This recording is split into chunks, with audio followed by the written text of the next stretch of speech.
नमस्कार. अन्नपूर्णा रेसिपी या चॅनलमध्ये आपले मनपूर्वक स्वागत. आज आपण करणार आहोत, ह्या मिठाईसाठी आपल्याला माव्याची गरज भासणार नाही, तसेच गॅसवरही करायची आपल्याला गरज भासणार नाही. अतिशय 10 मिनिटात ही रेसिपी आपली तयार होते. आता सणाचे दिवस येत आहे, त्यामुळे आपण घरच्या घरी ही रेसिपी अतिशय फ्रेश पटकन करून बाहेरून आणायची आपल्याला गरज भासणार नाही अशी ही रेसिपी आहे. अतिशय छान अशी ही रेसिपी आहे. तर आता आपण रेसिपी पाहायला सुरुवात करूया. आता त्यासाठी आपण साहित्य पाहून घेऊया.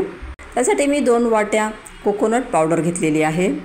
तसेच पाऊण वाटी मी साखर घेतलेली आहे, पण ती साखर पिठी साखर घेतलेली आहे मी.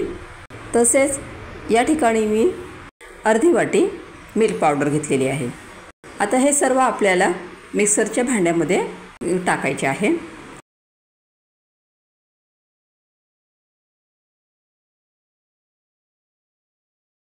आता हे आपल्याला मिक्सरच्या भांड्यामध्ये छान मऊ करून घ्यायचं आहे.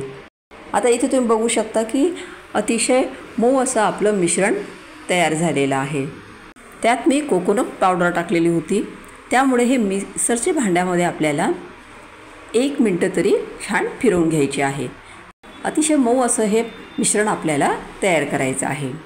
आता हे मिश्रण आपलं तयार झालेलं आहे, ते एका ताटात मी काढून घेतलेलं आहे आणि हे मिश्रण आपल्याला छान मिक्स करून घ्यायचं आहे. त्यात आपल्याला आवश्यकतेनुसार दूध टाकायचं आहे. दूध गरम करून घ्यायचं आणि ते थंड होऊ द्यायचं आहे आपल्याला. ते थंड झाल्यानंतर आपल्याला त्यात थोडं थोडं दूध टाकायचं आहे. जसं आपण गोळा तयार करतो, पिठाच्या आपला कणकेचा गोळा तयार करतो, तसं हे आपल्याला मळून घ्यायचं आहे छान.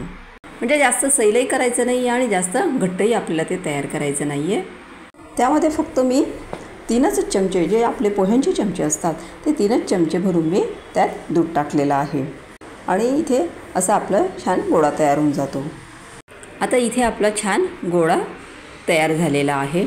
आता त्यात आपलं कोकोनट पावडर होती, त्यामुळे ते असं तेलसारखं आपल्याला दिसत असतं. म्हणजे तेलकटपणा त्यात येत असतो, जास्त असं तेल होत असते त्याचे. तर ते आपल्याला गोळा तयार झाल्यानंतर 5च मिनटं आपल्याला ते मिश्रण बाजूला ठेवायचे आहे, थोडा वेळ राहू द्यायचे आहे. आता त्यानंतर मी इथे 5 मिनटानंतर मी त्याचे 4 गोळे तयार करून घेतलेले आहे. आणि असे हे जे 3 गोळे आहेत, एक आपल्याला साधाच ठेवायचा आहे, त्यात आपल्याला कलर मिक्स करायचा नाही आहे. तर हे 3 गोळे आहेत, त्याच्यावरती मी कलर टाकलेला आहे.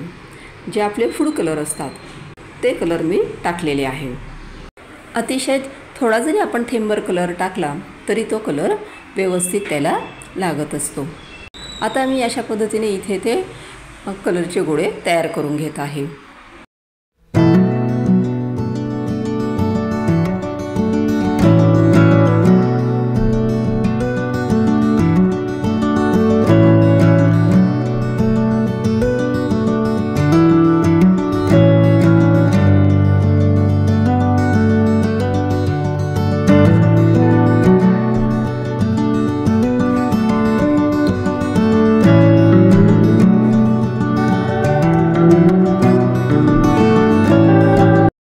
आता जे व्हाईट कलर आहे त्याचे आपल्याला असे छोटे छोटे बॉल तयार करून घ्यायचे आहे. जसे आपण व्हाईट जे ठेवलेलं आहे त्याचे जसे गोळे तयार करून घेतले, तसेच जे आपण कलर मिक्स केलेला आहे त्याचे पण तसेच आपल्याला छोटे छोटे बॉल्स तयार करून घ्यायचे आहे.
असेच सर्व आपण छोटे छोटे बॉल्स तयार करून घेतलेले आहेत। आता जसे तुम्हाला वाटेल तसं तुम्ही कलर कॉम्बिनेशन करून तशा पद्धतीने तुम्ही ते ठेवू शकता। आता मी या ठिकाणी सुरुवातीला व्हाईट कलर घेतलेला आहे आणि त्यानंतर त्याच्याजवळ पिंक कलर घेतलेले आहे, पिंक कलरचा गोळा, आणि त्यानंतर त्याच्याजवळ मी येलो कलरचा बॉल्स घेतलेला आहे आणि त्यानंतर मी ग्रीन कलरचा घेतलेला आहे। असे हे जे बॉल आहे ते आपल्याला जवळजवळ असे करून घ्यायचे आहेत आणि त्याला असे थोडेसे आपल्याला प्रेस करायचे आहे। आता हे आपल्याला हातावर ठेवून सुद्धा आपण छान प्रेस करू शकतो। असे आपण ते जॉईंट करून घ्यायचे आहे एकमेकांना आणि असे प्रेस करून घ्यायचे, म्हणजे त्याला छान असा फुलाचा आकार तयार होतो। आता इथे तुम्ही बघू शकता किती छान फुलाचा आकार आपला तयार झालेला आहे। एकमेकाला जॉईंट झालेले ते छान। आणि त्यामध्ये जो व्हाईट कलरचा होता, म्हणजे ज्याच्यात कलरच मिक्स नव्हता, त्याला आपण मध्यभागी ठेवलेला आहे तो छोटा बॉल। आणि हे आपण एकमेकांना ज्या कलर आहेत ते एकमेकांना फक्त आपल्याला जोडायचे आहेत, असे वर न्यायचे आहेत आणि जोडायचे आहेत आणि पूर्ण हातावर असा त्याचा आपल्याला प्रेस करून घ्यायचा, असं गोळा तयार करून घ्यायचा, म्हणजे ते कलर जे आहेत ते एकमेकांना छान जॉईंट होतील, म्हणजे एक प्रकारची छानशी शेड त्याला तयार होईल। आणि त्यानंतर मग मी त्याला जे आपल्याकडे सुरी असेल, आता माझ्याकडे फॉर्क होता, म्हणजे आपल्याकडे जो असा आपण काट्यांचा चमचा म्हणतो तसं, त्याच्याने आपल्याला फक्त त्याला अशा रेषा पाडून घ्यायच्या आहेत, म्हणजे सुंदर अशी त्याची डिझाईन तयार होऊन जाईल। खालपर्यंत आपल्याला ते घ्यायचं नाही, वरच्यावरच फक्त आपल्याला त्याला अशा रेषा पाडून घ्यायच्या आहेत।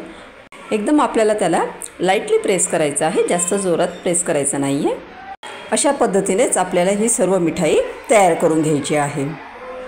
अतिशय दिसायला पण अतिशय सुरेख अशी ही मिठाई दिसते। आपल्याकडे जर पाहुणे येणार असतील तर आपण ही मिठाई दिली तर ते सुद्धा अतिशय खुश होऊन जातील। आणि आपलं आता रक्षाबंधन येत आहे, तर रक्षाबंधनला देखील तुम्ही ही मिठाई करू शकता आणि चवीला देखील ही मिठाई खूप छान लागते। तुम्ही निश्चित करून बघा।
अशा पद्धतीने आपली रंगीबेरंगी अशी मिठाई छान तयार झालेली आहे। मार्केटपेक्षाही अतिशय दिसायला खूप छान आहे, चवीला पण खूप छान लागते। तर माझी ही रेसिपी तुम्हाला कशी वाटली? माझी ही रेसिपी जर तुम्हाला आवडली असेल तर या व्हिडिओला लाईक करा, शेअर करा आणि चॅनलला सबस्क्राईब करा। थँक्यू।